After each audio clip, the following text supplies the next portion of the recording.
সমাজে একটা প্রবাদ আছে, চাকরিজীবীরা কখনো আত্মীয় স্বজন বা সমাজের সাথে সুসম্পর্ক রেখে চলতে পারে না। এর কারণ এরা কৃপণ, এরা স্বার্থপর, এরা শুধু পরিবারকে প্রাধান্য দেয়। তো বন্ধুরা, আজকের ভিডিওর টপিকস এই বিষয়টা নিয়ে। তো আমি যেহেতু একজন চাকরিজীবী, এই বিষয়টা নিয়ে দু একটা কথা বলি। তো বন্ধুরা, আপনারা হয়তো মনে করেন যে একজন চাকরি লক্ষ লক্ষ বা কোটি কোটি টাকার মালিক। তো বর্তমান সমাজে একজন চাকরিজীবী কত কষ্টে থাকে সেটা শুধুমাত্র সেই জানে। বিশেষ করে যাদের পরিবার বড়, ছেলেমেয়ে লেখাপড়া করে বাসা নিয়ে থাকে, তারা যে বেতন পায় তার বিশ্বাস করেন তার পরিবার, তার ছেলেমেয়ের মুখে হাসি ফোটানো কষ্টকর। এখন বাবা মা, শ্বশুর শাশুড়ি, আত্মীয় স্বজন তাদেরও চাহিদা থাকে।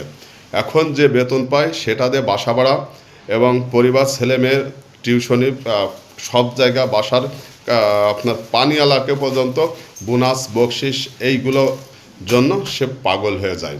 এখন ছেলে মেয়ের মুখে, স্ত্রীর মুখে হাসি ফোটাতে গেলে আসলেই কারোর কথা মনে থাকে না। যার কারণে ইচ্ছা থাকা সত্ত্বেও, মন থাকা সত্ত্বেও সে পরিবারের থেকে, আত্মীয় স্বজনের থেকে, এলাকাবাসীর থেকে দূরত্ব বজায় রাখে। এই দূরত্ব বজায় রাখার অর্থ এই নয় যে সে স্বার্থপর, সে অহংকারী বা সে দেমাগ নিয়ে চলে। আসলেই সে আপনাদের সাথে মিশার মতো যে অ্যাবিলিটি দরকার সেটা সে পারছে না। সে আত্মীয় স্বজন, শ্বশুর শাশুড়ি, বাবা মা বা এলাকাবাসী কারোর সাথে সে চলতে পারছে না। একটাই কারণ যে তার ইচ্ছা আছে, মন আছে, কিন্তু কারোর পাশে সে দাঁড়াইতে পারছে না। এটাই বাস্তবতা।